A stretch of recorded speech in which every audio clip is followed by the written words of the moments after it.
Indonesia dikatakan saat ini meriset lowongan pekerjaan dan para pengangguran yang ada di tanah air disarankan untuk pindah ke luar negeri karena lapangan pekerjaan yang ada di Indonesia tidak sebanding dengan jumlah tenaga kerja setiap tahunnya. Apa coba berpenampilan menarik?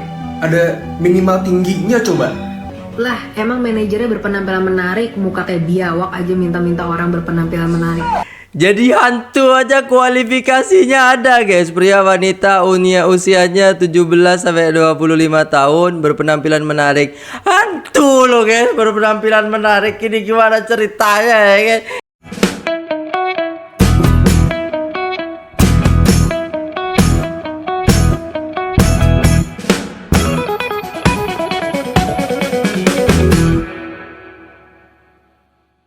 Assalamualaikum warahmatullahi wabarakatuh. Jumpa lagi dengan saya guys, Cak Mujib. Gimana kabar teman-teman semua? Semoga sehat selalu dalam lindungan Allah Subhanahu wa taala, dijauhkan dari segala malapetaka, malapetaka, bencana dan bala serta berbagai macam penyakit. Amin amin ya rabbal alamin. Alright guys, kali ini kita akan reaksi sebuah video yang sangat menarik. Kenapa sih orang Indonesia itu malah milih Malaysia? Kenapa nggak milih di Indonesia untuk istilahnya bekerja? Ini alasan mereka, alasan jujur mereka, dan ini terbongkar. Ternyata banyak yang istilahnya kena hal ini guys ya. Gila sih ini, astagfirullahaladzim. Ya Allah, kita perlu tiru Malaysia ini guys. Jom kita simak videonya. Tonton dari awal sampai akhir supaya tidak salah paham. Let's go. Selamat, Indonesia udah jadi pusat lowongan kerja penipuan terbesar di Wah. Asia Pasifik. Akhirnya kita ini jadi nomor 1. Makanya gue bilang lowongan kerja di Indonesia ini sebenarnya banyak. Kalau ada loker yang kayaknya terlalu gampang nih, orang pasti udah boleh curiga nih, ini penipuan apa bukan nih? Kok gampang, gaji lumayan. Dan pencapaian hebat ini katanya karena banyak sindikat yang ngaku sebagai lembaga penempatan tenaga kerja di Jakarta. Dan mereka tuh iming-imingin pencari kerja loker-loker yang gampang-gampang, gaji tinggi. Oke, gini guys, biasa saya menemukan itu kayak ada di FB seperti itu ya guys ya. Ada lowongan pekerjaan yang kayak gajinya 5 juta, pekerjaannya jadi ini jadi itu, dan kayak gampang banget ya, lokernya itu gampang banget. Syaratnya umurnya 30, di bawah 30 seperti itu, atau yang dicari itu memang khusus wanita seperti itu ya guys. Kadang seperti itu, dan alhasil ketika mereka sampai di tempatnya kadang zong, kadang istilahnya ada penipuan dan lain sebagainya. Ya, itu sering terjadi juga. Dan ada juga loker yang istilahnya dia bekerja tapi nggak digaji gitu. Gajinya kalau udah dapat klien, ada juga yang seperti itu. Like that lah guys ya. Jadi kayak ya itu banyak sih kalau teman-teman ada di grup FB yang loker-loker kayak gitu, banyak orang-orang cerita seperti itu. Dan ya itu terjadi guys ya, itu terjadi juga ya. Cuma kemana ya Dinas Ketenagakerjaan Jakarta? Indonesia dikatakan saat ini meriset lowongan pekerjaan dan para pengangguran yang ada di tanah air disarankan untuk pindah ke luar negeri karena lapangan pekerjaan yang ada di Indonesia tidak sebanding dengan jumlah tenaga kerja setiap tahunnya. Jadi beberapa waktu lalu banyak berita yang berseliweran bahwa Indonesia sedang meriset lowongan pekerjaan. Jadi pengangguran itu disarankan untuk pindah ke luar negeri. Nah, menurut pengamat ketenagakerjaan dari UGM, pasar kerja di Indonesia setiap tahunnya hanya menyerap 1,5 juta orang. Sementara pencari kerja itu 3 sampai 3,5 juta orang. Artinya ada sekitar 1 sampai 1,5 juta orang yang tidak tertampung di sektor formal. Nah, kelebihan Kalau pemerintah istilahnya memberikan jalur yang sangat-sangat mudah untuk bekerja di luar negeri dengan istilahnya integritas dan kepercayaan yang tinggi gitu kan. Ini bisa juga guys. Jadi pengangguran tuh didata semua, siapa nih langsung masukkan ke luar negeri. Dan pemerintah punya koneksi itu gitu kan. Dan itu lebih bagus lagi daripada istilahnya kita sendiri gitu kan dan lain sebagainya. Karena ya tahu sendirilah regulasi ataupun ketika kita ingin mendaftar itu sangat susah sekali ya guys ya. Dan itu apa ya, memakan biaya yang sangat-sangat besar. Kecuali ya pemerintah istilahnya bekerja sama dengan banyak perusahaan di luar negeri sana, lalu istilahnya ya mendidik orang-orang kita ini supaya mereka bisa layak dan bisa bekerja di luar negeri sana, seperti itu ya guys ya. Jadi itu lebih memudahkan kita gitu kan sebagai pengangguran untuk bekerja di luar negeri gitu loh guys ya. Jadi jangan terlalu mahal. Kadang PT-PT itu mahal banget guys. Kita bayarnya tuh mahal. Terus habis itu ada hal-hal yang mungkin kita tuh kayak susah banget untuk ya mempunyai kontrak dengan orang luar gitu. Kalau pemerintah istilahnya menjembatani ya bagus sih. Tenaga kerja ini dikirim ke luar negeri. Menteri Perlindungan Pekerja, Migran menyatakan bahwa pemerintah mendorong warga, terutama para pemuda, untuk berpikir ke luar negeri aja. Karena pengangguran tinggi di Indonesia, termasuk di Jawa Tengah yang memiliki 1 juta penganggur. Gila. Dia juga menegaskan bahwa ini bukan Ternyata Jawa Tengah paling banyak pengangguran, guys. Oh my god. Doakan saya bisa membuka banyak lowongan pekerjaan nih, guys ya. Semoga banyak orang yang bisa bekerja gitu loh, guys ya. pemaksaan, melainkan solusi legal dan terjamin. Nah, ternyata mayoritas orang-orang di Indonesia kalau bekerja di luar negeri itu adalah di Taiwan, Hong Kong, Singapura, dan Turki. Sektor tertinggi di mana para Yeah. pekerja Indonesia berada antara lain di hospitality, perawat, operator, teknisi, hingga pilot. Fenomena digital kabur aja dulu mencerminkan dorongan besar untuk melarikan diri ke luar negeri akibat frustrasi karena lowongan pekerjaan yang terbatas. Persyaratan-persyaratan bodoh dalam mencari kerja di Indonesia. 1. Berpenampilan menarik. Lah, emang manajernya berpenampilan menarik, muka kayak biawak aja minta-minta orang berpenampilan menarik. Dan secara logika ya, apa hasil dari berpenampilan menarik dan apa deskripsi berpenampilan menarik gitu. Bener gitu kan. Jadi berpenampilan menarik menurut HRD ataupun manajer tuh gimana sih? Kita juga agak-agak gimana gitu loh. Tapi kalau saya membuat loker tidak mementingkan penampilan, tapi ketika istilahnya kita sudah niat bekerja, ya kita memang harus tahu penampilan kita itu harus bagaimana, ya kan? Ya rapi, sopan, bagus, ya kan, seperti itu. Dan saya kira ketika orang mau niat kerja, bener-bener niat kerja, itu pasti mereka memperbaiki penampilan mereka supaya enak dipandang. Itu sudah menarik kalau menurut saya. Karena kalau menuntut orang ganteng semua, cantik semua, ya kan, itu susah ya guys ya. Jadi yang penting kalau saya tuh lebih ke skillnya gitu loh. Nah, ganteng, cantik, tapi tidak punya skill, ya buat apa gitu. Sesuatu seperti muka itu adalah lottery of birth saat kita lahir. Betul. Kita nggak milih muka kita mau seperti apa. Kalau kita dijudge berdasarkan berpenampilan menarik atau enggak, berarti kita itu bentuk dari diskriminasi. Kedua, Yes. batas usia. Batas usia untuk menjadi kasir misalkan 25 tahun. Batas usia menjadi karyawan maksimal 30-35 tahun. Ini apa rasional di baliknya? Emangnya orang kalau udah di atas 30 tahun jadi nggak bisa kerja? Benar. Jadi encok, jadi mati otaknya. Mana ada gitu kan. Dan anehnya peraturan-peraturan seperti ini dibiarkan oleh pemerintah yang harusnya mengatur apa bentuk diskriminasi yang boleh dan tidak boleh dilakukan oleh perusahaan. Jadi memang pemerintah tidak peduli, Pak. Yang penting kalau perusahaan udah besar bayar pajak, udah itu aja ya kan. Kita bayar pajak tuh guys ya. Ya pokoknya gitu. Kita gede dikit bayar pajak, ini dikit bayar pajak ya gitu. Penghasilan 20-30 juta bayar pajak ya gitu kan. Ya maksudnya gini sih guys ya, apa ya, sedikit-sedikit itu pemerintah terlalu ikut serta dalam istilahnya keuangan.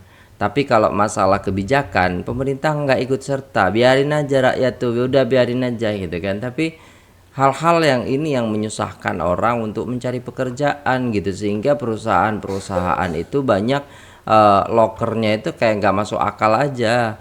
Kita tiru Mr. DIY aja, Mr. DIY dari Malaysia, yang istilahnya lokernya jelas gitu kan, gajinya jelas gitu, dan mudah gitu persyaratannya dan lain sebagainya. Berbeda halnya dengan yang harus tinggi sekian, harus punya apa namanya skill bisa komputer, mengendalikan air dan lain sebagainya gitu kan. Karena lagi-lagi perusahaan itu tujuannya adalah untuk profit. Jadi nggak Ya. mungkin mereka akan menilai aspek-aspek keadilan. Disitulah Betul. pemerintah harus bekerja. Ketiga, standar pendidikan. Mungkin ini bisa kontroversial ya, karena kamu mungkin merasa bahwa ya wajar lah, karena kan harus standar pendidikan. Oke, emangnya pendidikan merata bagi semua masyarakat? Masih Enggak. banyak loh Enggak, perempuan-perempuan atau laki-laki yang harus keluar saat SMP, Betul. SD, karena harus membantu orang tuanya saat SMK misalkan. Jadi mereka itu udah dikalahkan oleh kehidupan bahkan sebelum berjuang. Nanti lagi saat mereka mau mencari kerja harus didiskriminasi lagi. Padahal semua skill itu bisa diajarkan kalau perusahaan nggak maruk dan nggak mau mengeruk keuntungan yang sebesar-besarnya. Bener sih guys, saya biasa karyawan itu no skill. Ya, ada beberapa karyawan yang no skill, ada beberapa karyawan yang istilahnya punya skill gitu. Tapi ketika istilahnya masuk ke kita karyawan itu, kita ajari. Dan ketika kita ajari, mereka bisa gitu. Dan mereka istilahnya tidak akan apa namanya ya, kalau udah niat kerja itu tidak akan malas untuk belajar. Kecuali hanya untuk mencari loncatan-loncatan atau batu loncatan. Cuman segini 2 bulan aku mau keluar dan lain sebagainya. Beda lagi. Tapi kalau orang-orang yang bener-bener bisa dan ingin punya kemauan yang tinggi untuk bekerja, pasti akan punya semangat besar untuk belajar. Dan kita ajarin itu, ketika diajarin mereka paham, mereka tahu, mereka bisa jalan dengan sendirinya. Gitu guys. Jadi apa ya guys ya, kayak aneh aja gitu loh. Berapa lama sih untuk bisa pelatihan untuk bisa jadi kasir? Berapa lama sih orang bisa dilatih untuk bisa jadi product design misalkan? Betul. Kalau memang ada pelatihannya, orang pasti bisa kok dilatih. Betul. Tapi kan enggak, ini bukannya fokus untuk meningkatkan harkat martabat banyak masyarakat, tapi malah fokus untuk mendiskriminasi. Seolah-olah semakin masyarakat sengsara, semakin senang pemerintahnya, semakin senang juga perusahaannya. Budaya bobrok macam apa ini? Kenapa lamar kerja di Indonesia nggak segampang di luar negeri? Lowongan kerja di Indonesia temboknya terlalu banyak. Ya batasan gender lah, umur lah, pendidikan lah. Bahkan pendidikannya harus spesifik dari jurusan tertentu saja. Betul. Belum lagi syarat fisik, tinggi minimal harus sekian, berat badan minimal harus sekian, Nah. harus berpenampilan menarik. Bahkan saya nemuin nih, lihat. Jadi Apa tuh? Pemeran hantu.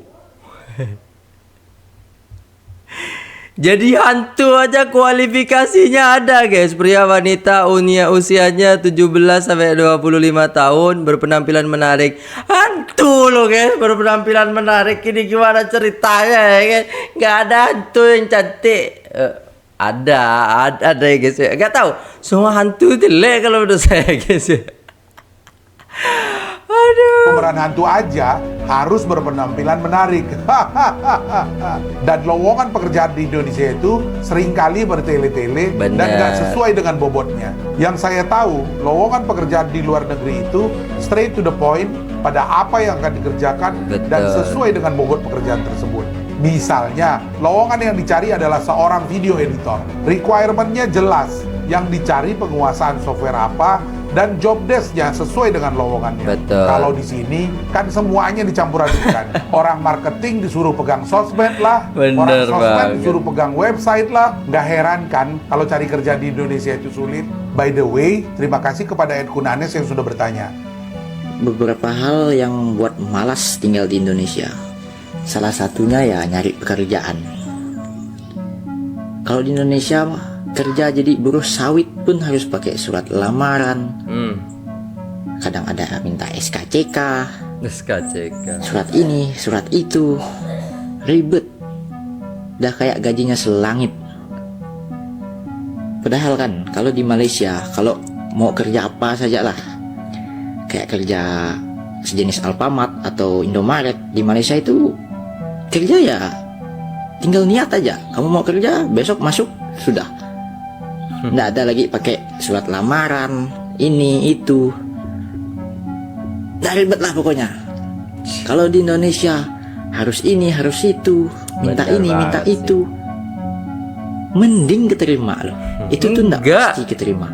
Itu fotokopian, sampai beberapa kali fotokopian, fotokopi 200 rupiah tapi dikalikan berapa lamaran, itu bisa 100.000 sendiri loh ya. Dengan transportasinya, dengan konsumsinya. Gila sih emang. Ya butuh effort yang tinggi kalau mau kerja di Indonesia itu. Apalagi fresh graduate gitu kan, ataupun ya baru lulus gitu. Aduh, kasihan. Harus nunggu beberapa lama baru diterima. Kita nih kan perlu secepatnya, malah yang makin dipersulit. Jadi itulah beberapa hal yang saya tidak sukai. Tapi masih banyak lagi yang bikin jengkel tinggal di sini. Bang. Tapi ya apa mau boleh buat. Nikmati aja. Kayak gimana kalian? Apakah sama juga kah? Dek, sana susah kerja, Moy. Kak, tengok dekat Indonesia itu macam tempatnya banyak kerja lah. Bandara juga. Coba lah Moy pergi ke Indonesia. Coba Moy pergi ke Indonesia sana, Moy. Coba Moy pergi ke Indonesia sana. Moy pergi ke Indonesia ya. Coba cari kerja di Indonesia. Apa ini ada yang cakap KL mana ada orang asli? Ini zaman modern dek. Takkan orang asli nak duduk je setempat. Aduh, Moy, jangan layan komen, Moy. Amoy cakap tadi, geram. nampak di Indonesia banyak kerja. Coba Amoy pergi ke Indonesia sana, Moy. Coba akak nak tengok Amoy dapat kerja tak di sana.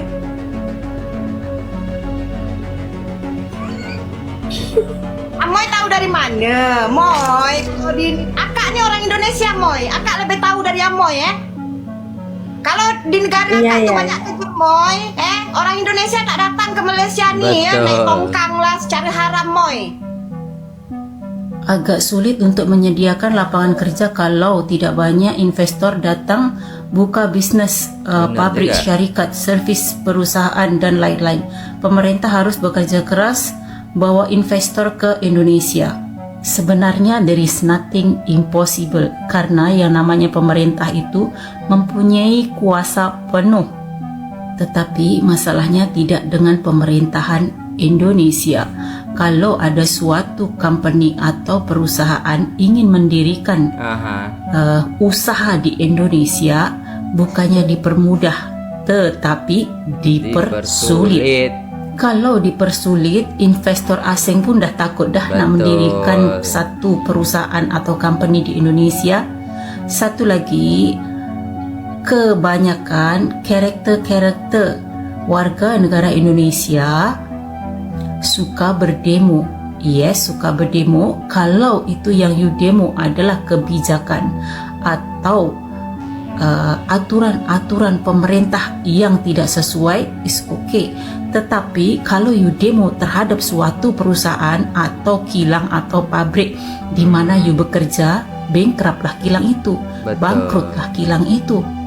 Kalau sudah demo terhadap company A, company itu akan bercakap dengan company lain, I buat pabrik di Indonesia, SDM-nya suka demo, jangan datang, nanti your company akan bankrupt. Dengan dua sebab itu pun banyak company atau perusahaan atau pabrik yang sudah meninggalkan Indonesia, mencari tempat untuk mendirikan pabrik baru. Benar. Kenapa mereka memilih Malaysia? Ya tahu sendirilah SDM di Malaysia bagaimana ya kan. Dan SDM kita tuh dikit-dikit demo, dikit-dikit ngeluh, dikit-dikit ini itu dan lain sebagainya. Bersyukurlah kita istilahnya punya pekerjaan, bersyukurlah kita istilahnya punya penghasilan gitu kan. Jadi apa ya guys ya, jalani aja gitu. Tapi kalau memang tidak sesuai ya kita mundur alon-alon gitu loh. Jangan sampai istilahnya merugikan orang lain lah, seperti itu ya guys ya. Wow, inilah perbedaan poster lowongan kerja antara Indonesia dan Malaysia. Dan perbedaannya sangat mencolok, yang membuat banyak netizen sadar bahwa banyak persyaratan yang tidak perlu yang dicantumkan dalam lowongan kerja di Indonesia. Yap, baru-baru ini lagi viral terkait dengan perbedaan antara lowongan pekerjaan di Indonesia dan di Malaysia. Padahal sama-sama satu brand, yaitu Mixway. Jika kita lihat lowongan pekerjaan di Malaysia, mereka membuatnya dengan sangat simpel. Uniknya, beda. Ini beda apa ya guys ya? Di Malaysia itu sudah terbiasa dengan hal-hal yang simple, hal-hal yang istilahnya lebih to the point. Sedangkan di Indonesia tahu sendiri, lobby-lobby ya. Makanya banyak omong. Di setiap lowongan kerja di Malaysia, mereka langsung mencantumkan gaji, mencantumkan jam kerja, bahkan mencantumkan jenis pekerjaan serta lokasi. Sedangkan jika dibandingkan dengan Indonesia, lowongan kerjanya terlihat sangat ribet. Pria minimal 170 cm, wanita minimal 160 cm, maksimal 25 tahun, berpenampilan menarik, bekerja di bawah tekanan, dan masih banyak lagi. Terlihat tidak ada info gaji, tidak ada info jam kerja yang dicantumkan. Bahkan posisi pekerjaan pun tidak dicantumkan. Hal inilah yang membuat banyak netizen heran. Bahkan sistem lamaran seperti ini berlaku untuk seluruh Indonesia. Banyak yang berharap bahwa Kementerian Ketenagakerjaan merombak sistem persyaratan lamaran kerja yang dikatakan menyulitkan masyarakat Indonesia. Nih ada satu bagusnya loker di Kuala Lumpur dibandingkan di Jakarta di Indonesia. Jadi gue lagi di Kuala Lumpur nih buat acara nih hari ini tuh. Wow. Ya di sini itu loker jarang ada yang ada usia maksimalnya. Kalaupun ada, biasa usia maksimalnya lumayan tinggi, 30 atau bahkan 40. Kalau di Jakarta maksimal 24, maksimal 25. Apa coba? Emang kalau umur 26 kenapa udah jompo? Di sini tuh nggak banyak loker kayak gitu. Yang kedua, biasanya gajinya tertulis berapa per jam. Misalnya ada perusahaan yang hire jaga ruko misalnya, itu dia akan tulis per jamnya 10 ringgit misalnya, per jamnya 20 ringgit misalnya. Jadi sebelum kita lamar tuh jelas, bukan udah 3 kali interview, datang pula bawa CV, bawa pas foto, ujung-ujungnya gajinya nggak cocok. Gue nggak tahu kira-kira kapan Jakarta bisa kayak gini. Ini adalah contoh loker kerja yang ada di Malaysia. Kalian bisa lihat posisinya jelas, nggak ada usia minimal, Nggak ada. gajinya jelas. Enak banget kan bacanya kan? Bener sih guys ya, we are hearing. Ini perlu saya tiru nih guys ya. Nanti saya ada mau buat locker juga ya. Kasir atau kitchen creo. Jadi kita bisa isi di sini ya kan. Ya bisa tuh. Terus istilahnya kontak langsung ke kontaknya. Terus habis itu gaji langsung. Terus kerja, jam kerja ya kan. Nah terus habis itu lokasi. Bener sih. Jadi pertanyaan-pertanyaan mau penampilan menarikmu itu enggak, itu kita objektif aja gitu. Kalau kita cocok sama orangnya ya udah kita terima gitu aja mungkin ya kan. Nggak perlu lah ditampilin banyak-banyak. Bener banget ya. Iya kan, kita nyari orang, terus kita kan interview dulu, nggak mungkin langsung diterima ya kan. Kenapa harus penampilan menarik? Ya udah, kalau penampilan kita yang nilai penampilan menarik atau tidak, sopan atau tidak, rapi atau tidak, kita yang kan yang menilai orangnya kan ketika interview gitu kan. Bener juga ya guys, ngapain gitu. Kita nggak cocok sama orangnya, ya udah ini nggak terima, ini nggak terima gitu. Oh ini yang menarik nih, ya udah terima gitu kan gitu. Bener sih guys, terlalu simple dan apa ya, kayak apa ya, pemikirannya tuh beda emang ya. Coba sekarang kita bandingin sama loker kerja yang ada di Indonesia. Tuh, coba Banyak lihat banget. apa coba berpenampilan menarik. Ada minimal tingginya coba. Lu mau nyari model apa mau nyari karyawan sih sebenarnya? Bener banget. Nggak jelas. Kebanyakan caci cucecok gitu kan. Ketika ketika ditanya gaji ya kan, gaji berapa nih? 1,5 1 juta Banget ada Aduh. tinggi minimal, berpenampilan menarik. Cara nilainya tuh gimana? Standar ngukurnya tuh gimana? Berpenampilan menarik, ganteng, cantik tuh gimana? Iya. Terus mampu bekerja di bawah tekanan. Ya maksudnya Tekanan gimana apa? gitu loh. Ya kan kerja itu sesuai ini ya guys ya. Saya kalau sama karyawan saya itu, ya udah kamu bisa ngerjain berapa, ya udah kita kerjain gitu. Kalau nggak mampu ya kita usahakan, kan seperti itu. Maksudnya di bawah tekanan itu berarti harus ditekan. Kamu harus seperti ini dan seperti itu. Enggak gitu. Kerja tuh kita memanusiakan manusia guys. Ya kita sama-sama istilahnya saling menguntungkan, kan seperti itu gitu loh. Saya lo kerja di yang kerja di penginapan juga santai-santai, terlalu santai kayaknya. Ya gitu lah guys ya. Maksudnya kerja itu ya kita emang kalau apa ya, sama-sama tahu dan sama-sama paham gitu kan. Kalau kita udah punya tanggung jawabnya di situ dengan gaji segitu, ya udah kita kerjakan tanggung jawab itu, ya kan? Nggak harus ditekan gitu loh guys ya. Biar Paham apa nggak sih? gitu. Bisa nggak sih kira-kira rekrutmen dari perusahaan di Indonesia tuh udah mulai ngurang-ngurangin hal yang kayak gitu yang nggak penting? Bisa nggak nggak sih kita mulai penting fokus sih. sama hal-hal yang objektif aja gitu? Bener. Menurut kalian gimana guys?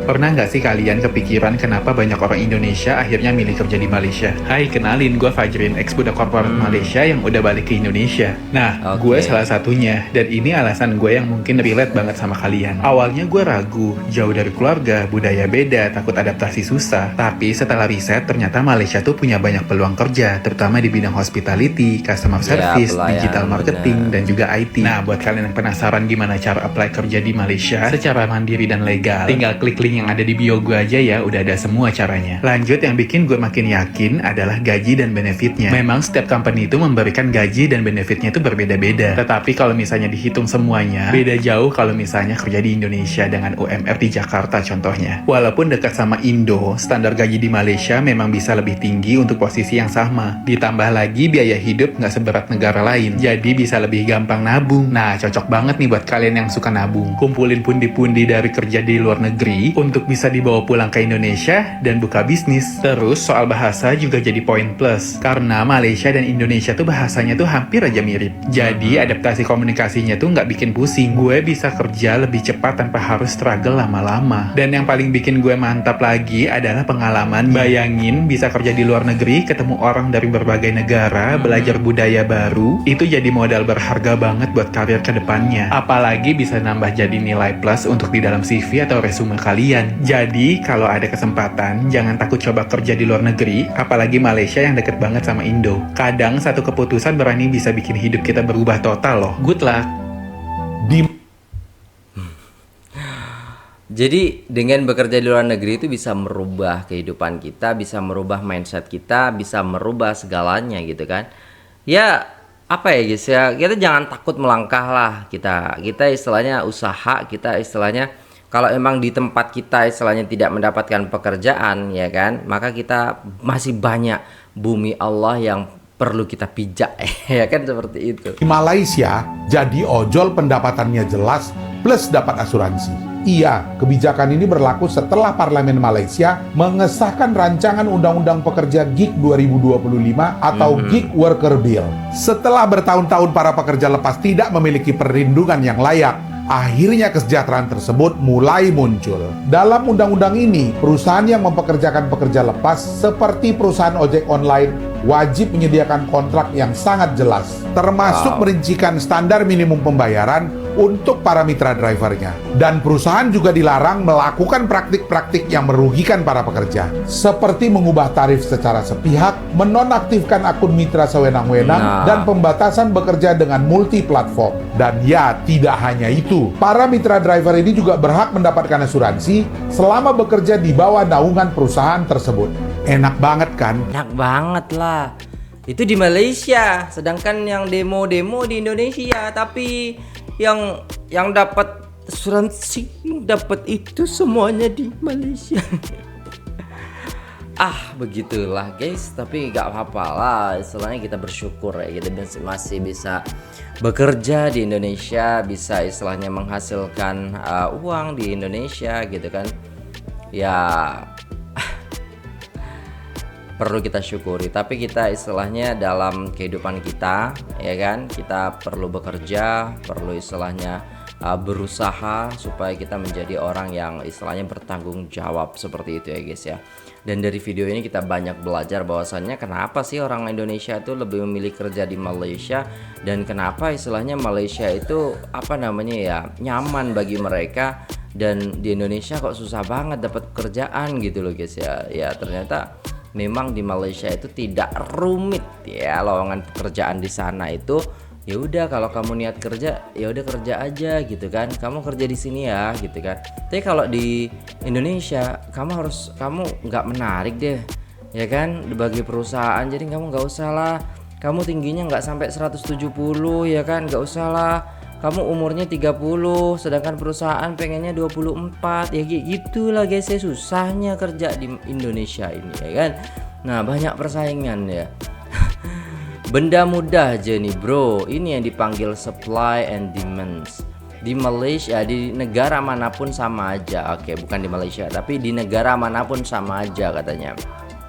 Kalau vacancy cuma ada 10, tapi yang mohon ada 100 orang, mestilah majikan filter yang ambil yang terbaik, tercantik, tercerdik. Sebaliknya kalau ada 100 vacancy dan yang memohon cuma 10 orang, silap-silap hari bulan orang tak ada kaki pun majikan akan ambil juga. Soalnya data lapangan pekerjaan yang katanya tinggi kat sana tuh tak valid kan. Valid ke tak? Tak valid, macam kena scam pemerintah je. Pemerintah cakap 19 juta pengangguran je tu kan, 1,5 juta dekat Jawa Tengah, 1 juta pengangguran tu. Kalau seluruh Indonesia, kalau memang didata betul-betul tu kan, tak tahu lah berapa kan. Allahumma salli ala sayyidina Muhammad. Banyak kali lah pengangguran tu kan. Nah inilah yang mencetuskan kekerasan, mencetuskan hal-hal yang istilahnya tidak diinginkan oleh masyarakat, seperti itu. Saking laparnya mereka harus mencuri ya kan. Yang salah siapa? Ya pemerintahnya. Nggak mungkin yang salah itu rakyatnya ya kan. Tapi ada juga kalau rakyatnya mokong, kalau rakyatnya istilahnya tidak mau bekerja dan maunya bekerja itu aja ya susah. Tapi di sini konsepnya berbeda gitu kan. Pengangguran terlalu banyak dan lowongan pekerjaan sangat-sangat sedikit. Nah itulah yang terjadi gitu kan. Jadi bagaimana pemerintah menanggulangi ini ya, pemerintah harus belajar dari negara-negara luar lah tentunya ya kan. Kalau memang bisa ya kata saya tadi ya kan, dimudahkan mereka untuk pergi ke luar negeri atau dibiayai oleh pemerintah untuk mereka ke luar negeri gitu kan. Nah setelah itu kan mereka penyumbang devisa gitu, ekonomi kita juga gitu kan. Gitu guys ya. Jadi sama-sama menguntungkan ya gitu. Oke, terima kasih sudah tengok video ini sampai selesai. Jangan lupa like, share, komen, subscribe. Saya pamit undur diri. Assalamualaikum warahmatullahi wabarakatuh.